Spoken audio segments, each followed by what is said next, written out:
Hey, this is Mad Movie Mark with the Mad Movie Mark Movie Review. Thank you for joining me as I review the 1993 sports drama Searching for Bobby Fischer.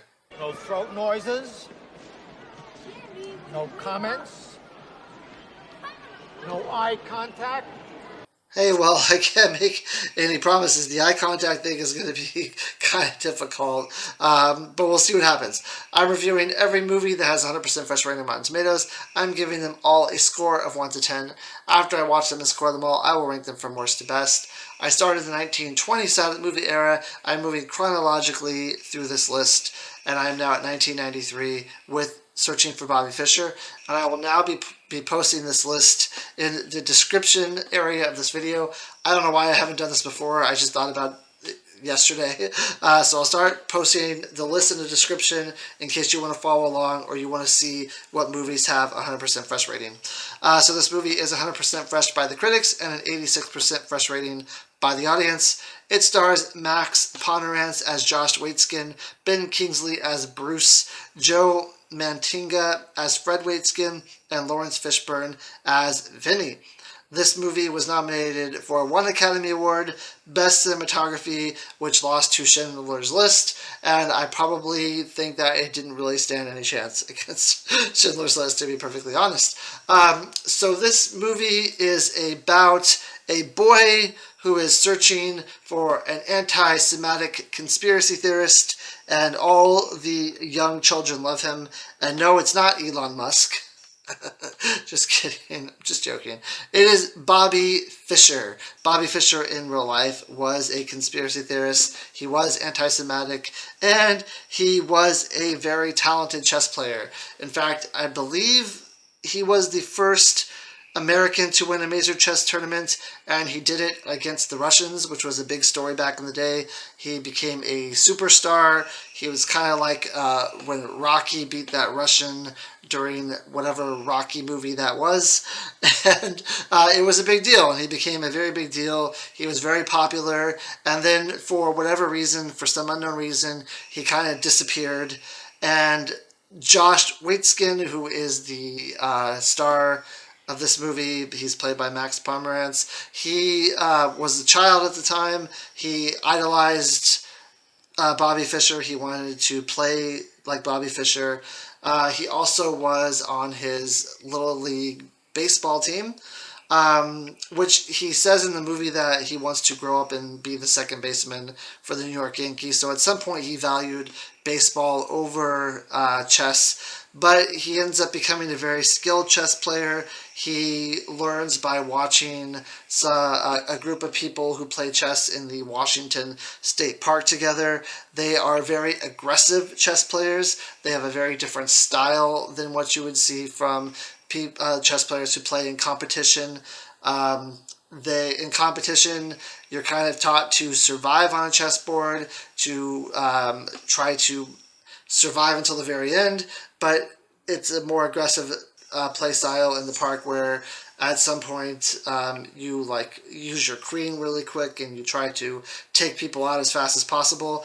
At first, Josh's parents don't know that he is a skilled chess player. His dad eventually finds out and decides that he wants Bruce, who is a world-renowned, I believe he's just a world-renowned teacher in chess. I don't know if he actually played competitively, but he asks Bruce to train him. Bruce at first reluctantly declines, or he declines, not reluctantly. He declines, but then later on he realizes that Josh is a really great player, so he agrees to train him. One of his stipulations for training is that Josh has to stop playing in the park because he believes that the people there are a bad influence. He simply can't cope with being told not to bring his queen out too early in the game. Why shouldn't he? He's won many a game in Washington Square, doing exactly that. Why is this suddenly wrong? Try getting him to brush his teeth sometime. What I'm trying to teach him and what he's learning there are two very different things. Park hustlers play tactics, not position. And he believes that their style of chess is also a bad influence on him. at first his mom is definitely against this because Josh loves playing in the park, and her biggest worry is that she wants him to enjoy what he's doing, whereas his dad agrees that he shouldn't play in the park because his dad feels that this is his gift and that he needs to be as great as he can be at chess. And maybe there's a little bit of that whole you're living your life through your child, where he was never that great at anything, and now that his son is great at chess, this is something that he can kind of live through. So they do agree that he's going to stop playing in the park, and he does, and then he kind of loses his enthusiasm for chess. He starts losing tournaments, and he doesn't seem like he really wants to do this anymore. Later on in the movie, we meet Josh's rival, who is Jonathan Poe.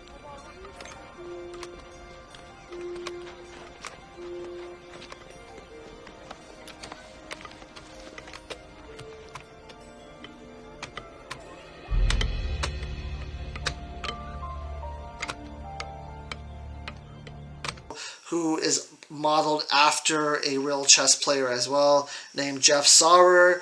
Jeff Sauer and Josh in real life played a tournament together, like they will at the end of this movie. Josh is a little bit younger, Jonathan is a little bit younger than Josh, and he is also a prodigy, and he's also very skilled at what he does. He plays a couple games in the park also, but I don't think that's how he was trained, was to play in the park. There's this funny scene in this movie where they're at a tournament, where Josh is at a tournament, and the parents start acting up because that's what parents do. Especially parents who are parents of sports kids. They, if their kid isn't winning, if they think their kid is cheated, if they think the other player's not playing fair, they speak up, they lash out. And there's a very funny point in this movie where they kind of herd all the adults into like this area and like lock a gate and lock them in.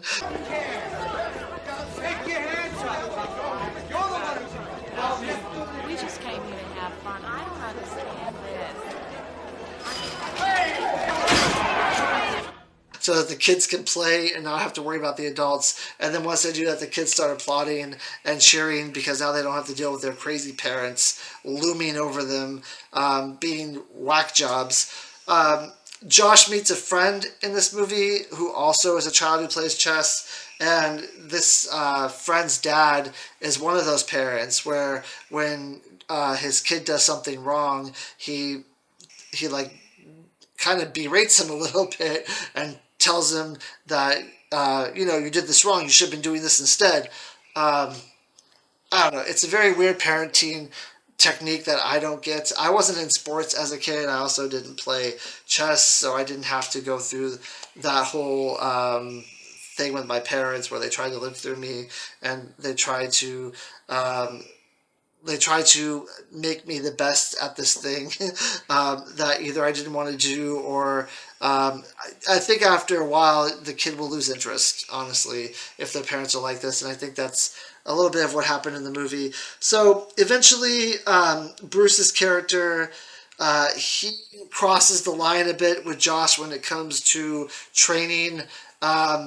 He becomes a little bit fed up with something that Josh is doing, and he kind of lashes out a little bit at Josh. And his mom is there, Josh's mom is there, and she ends up firing Bruce. After she fires Bruce, Fred, who is Josh's father, he ends up realizing that Josh needs to have fun, that Josh needs to enjoy what he's doing if he's going to do it well. And that's why he's not performing well, is because he's not having fun. So he allows Josh to go back into the park and play again. He trains with Vinny again. Him and Vinny become really great friends. And then at the end of the movie, Bruce shows up and he apologizes basically for what he did and how he acted. And he is there watching the final match. So Vinny and Bruce are both there. And Josh kind of uses both of their techniques. At first, Josh uses his queen aggressively, like Bruce told him not to do. And then Bruce basically throws in the towel and thinks that Josh is going to lose. Vinny says he's not going to lose. Like, I taught him that move. And then later on in this match, Josh will use a technique that Bruce showed him. So he's kind of using both techniques at the same time to get to where he's going. And he eventually offers Jonathan, who is his the person he's going up against, he offers him a draw. Jonathan does not take it because he believes that he is winning the match, and then Josh ends up winning. The crazy thing about this is that there's a point in time when Bruce realizes that Josh is going to win, and he says to himself, he doesn't say it out loud, but he says to himself, Josh, you're going to win. You might not see it now. You're 14 moves away from winning, but you're going to win. And I know how to play chess. I know how the pieces move. I would never play at any type of level that would get me into a tournament, but I know how chess works, and it's weird to me. I mean, it's obviously, it can work, it can happen, but it's weird to me that you can think 14 steps ahead, knowing exactly what your opponent is going to do and the moves that they're going to make, and say, I can win this in 14 turns. It's just so crazy to me, but it happens. Josh ends up using the play that Bruce was thinking of, and he ends up winning the tournament. There's a really cool scene earlier in the movie where Josh is arriving to this final tournament, and his friend's already there with his dad, and his dad's like going over things with him and kind of really ingraining chess into his brain.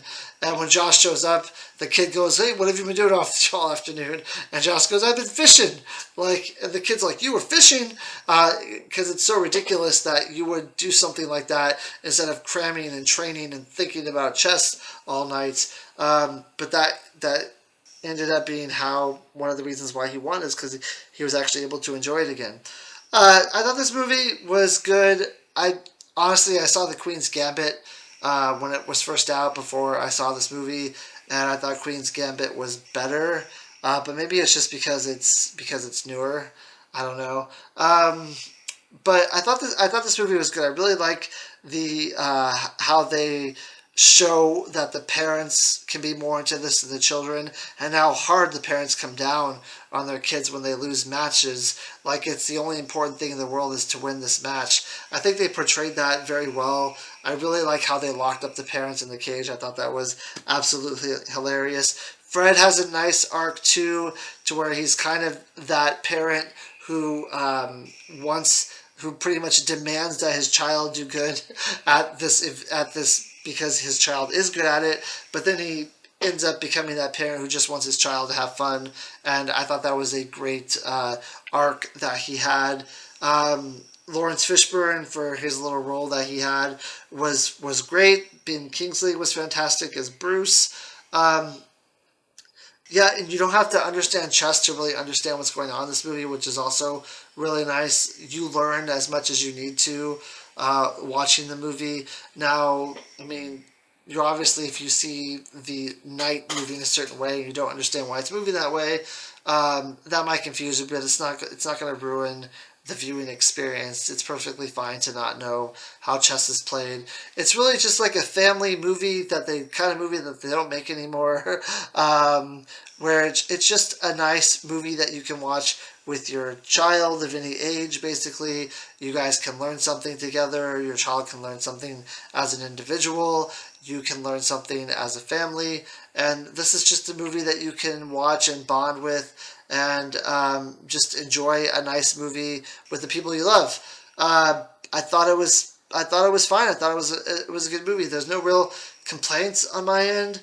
There was nothing about the movie that I thought was annoying. There was nothing that I thought needed to be changed at all.